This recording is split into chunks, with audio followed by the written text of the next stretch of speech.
L'histoire débute dans les années 1980, lorsqu'un hélicoptère de la marine américaine atterrit sur la base aéronavale de Pearl Harbor. Il vient chercher Warren Lasky, un analyste de système travaillant pour un grand fabricant d'armes, Tiedemann Industries.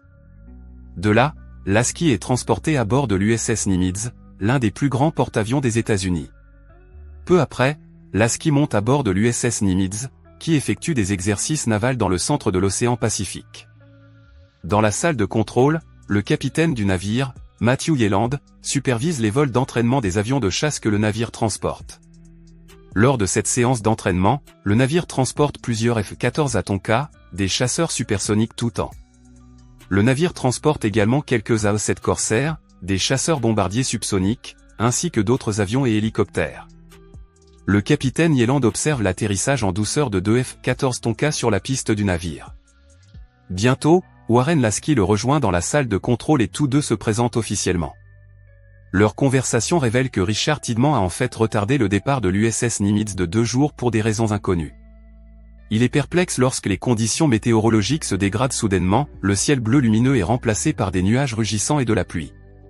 Pendant ce temps, le caporal du navire escorte Lasky jusqu'au cockpit du navigateur.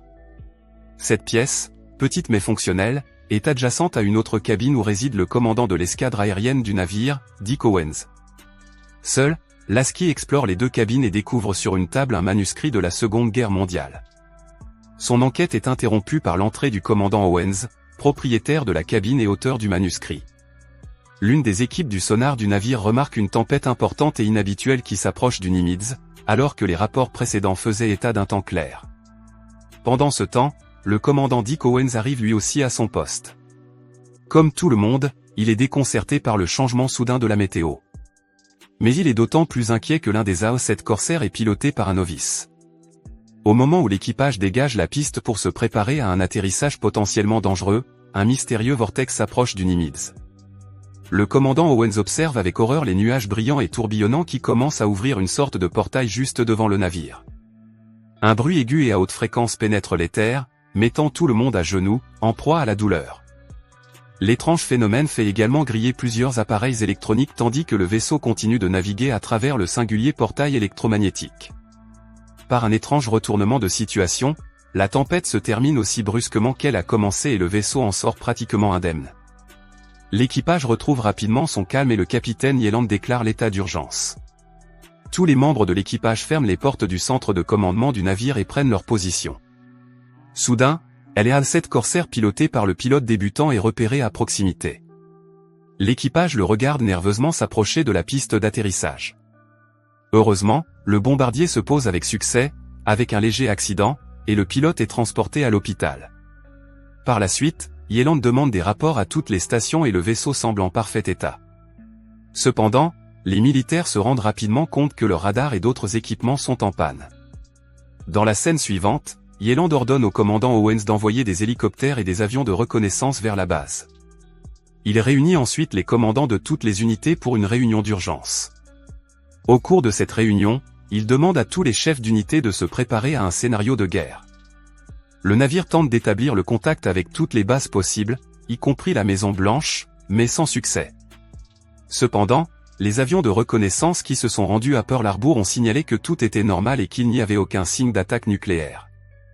À ce moment-là, l'opérateur radio du navire reçoit d'étranges transmissions en provenance d'Hawaï, elles ressemblent à des radios classiques de l'époque d'avant la Seconde Guerre mondiale, ce qui laisse tout le monde perplexe. Peu après, l'opérateur radar du navire signale la présence d'un petit engin à plusieurs centaines de kilomètres du Nimitz. Le capitaine envoie 2 avions F-14 à enquêter dans la zone.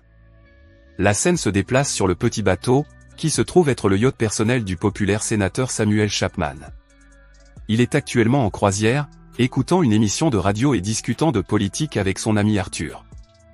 La secrétaire du sénateur, Laurel Scott, et son chien Charlie sont également à bord. Bientôt, le chien excité se précipite sur le pont et aboie en regardant le ciel. Les 2 chasseurs F-14 le survolent à une vitesse fulgurante. Incapable de comprendre la vitesse des jets, le sénateur ordonne à Laurel de demander une enquête à leur retour au bureau.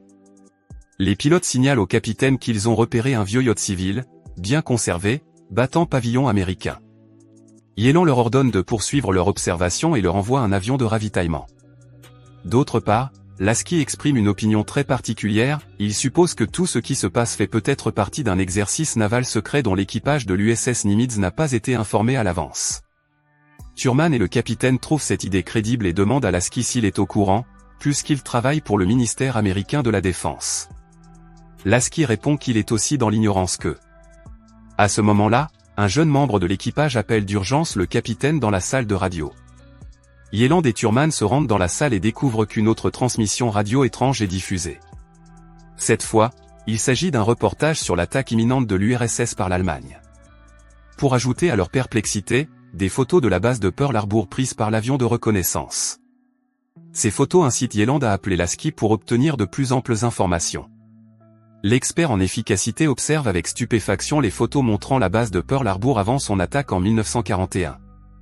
Lasky demande immédiatement au capitaine de convoquer le commandant du navire, Richard Owens, également expert en histoire de la Seconde Guerre mondiale. Il compare les clichés avec des photos du Smithsonian Museum en sa possession. C'est exactement la même flotte qui a été coulée par l'armée de l'air impériale japonaise il y a près de 40 ans.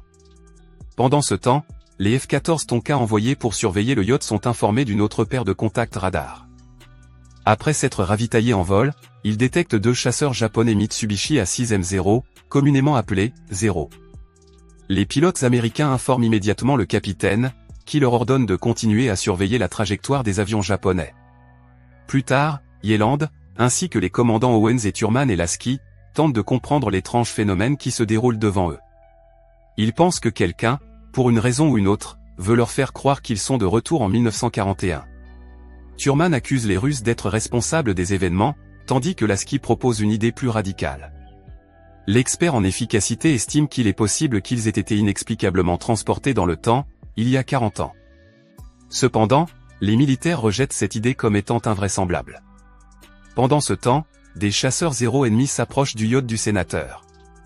Les passagers à bord observent la scène avec curiosité, jusqu'à ce qu'ils remarquent le drapeau japonais sur les avions. Soudain, les zéros ouvrent le feu sur le yacht, blessant grièvement Arthur, un ami du sénateur Chapman. Stupéfaits, les pilotes de F-14 signalent l'attaque au capitaine du Nimitz. Il s'agit d'un geste sans précédent, étant donné que le Japon était un allié important des États-Unis dans les années 1980. Owens, qui semble soutenir la théorie du voyage dans le temps, suggère que les Japonais cherchent à éliminer tous les objets équipés de radio qui pourraient avertir Pearl Harbor d'un danger imminent. Pour vérifier cette hypothèse, Yelland charge le commandant Owens de localiser avec précision l'emplacement des forces japonaises en 1941. Pendant ce temps, le sénateur Chapman et sa secrétaire Laurel assistent, horrifiés, au retour des chasseurs japonais sur leur yacht.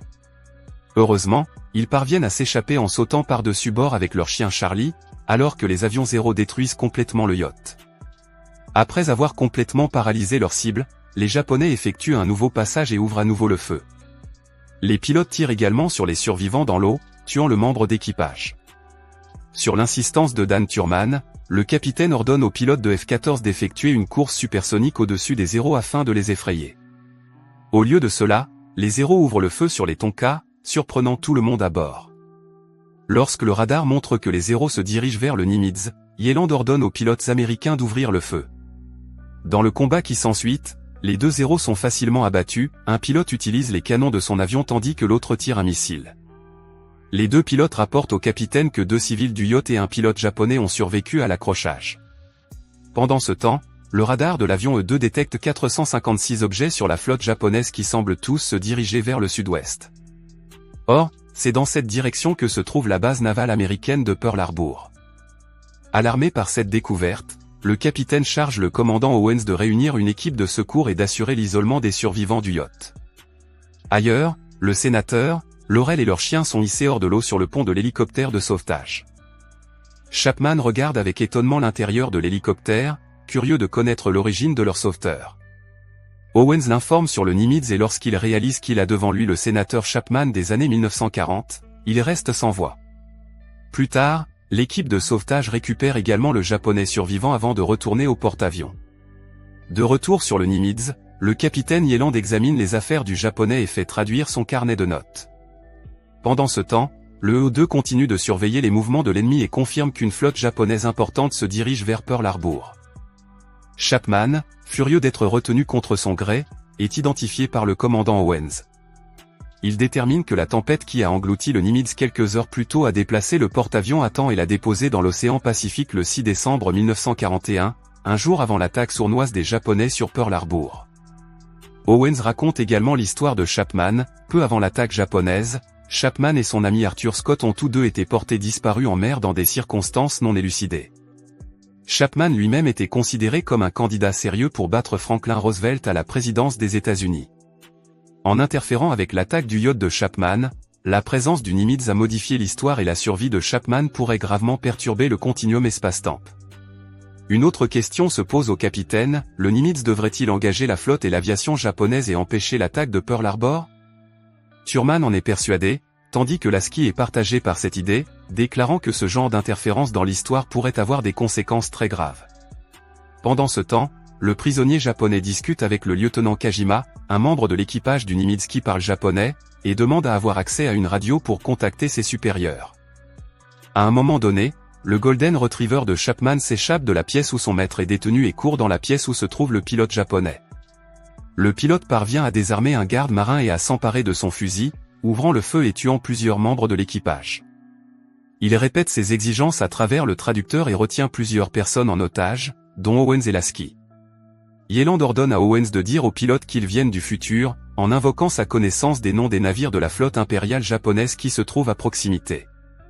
Le pilote est temporairement bouleversé par la nouvelle et est distrait suffisamment longtemps pour que les marines interviennent et le tuent. Par mesure de sécurité et afin de déterminer la meilleure méthode pour rétablir le continuum espace-temps, Chapman et Scott sont laissés sur une île déserte pendant que l'attaque a lieu. Un hélicoptère les emmène avec Owens sur l'île. Scott et Owens sautent tous deux sur le sable, mais Chapman s'empare d'une fusée éclairante et exige d'être ramené à Hawaï. Un membre de l'équipage tente de s'emparer du pistolet, qui explose, provoquant l'explosion de l'hélicoptère et tuant Chapman et l'équipage. Owens et Scott restent bloqués. De retour à bord du Nimitz, Yelland s'adresse à son équipage et lui dit qu'il attaquera l'armée de l'air japonaise lorsqu'elle attaquera Pearl Harbor. Cependant, immédiatement après le lancement de la phalange d'attaque du Nimitz, le même type de tempête qui avait repoussé le Nimitz dans le temps se reproduit. Yelland fait avorter la contre-attaque et le navire est à nouveau consommé et livré à l'endroit et à l'heure où il avait été déplacé à l'origine. L'armada aérienne sort intacte de la tempête et ses avions atterrissent en toute sécurité sur le porte-avions. Le Nimitz retourne à Pearl Harbor et Lasky est accueilli sur le quai. La porte d'une limousine voisine s'ouvre et le chien de Scott, qui était encore à bord du Nimitz lorsqu'il a été renvoyé dans le futur, court tout excité vers la limousine et saute à l'intérieur. Lasky monte dans la limousine et voit Laurel Scott et le commandant Owens, tous deux âgés de près de 40 ans. Owens dit à Lasky qu'ils ont « beaucoup de choses à se dire ».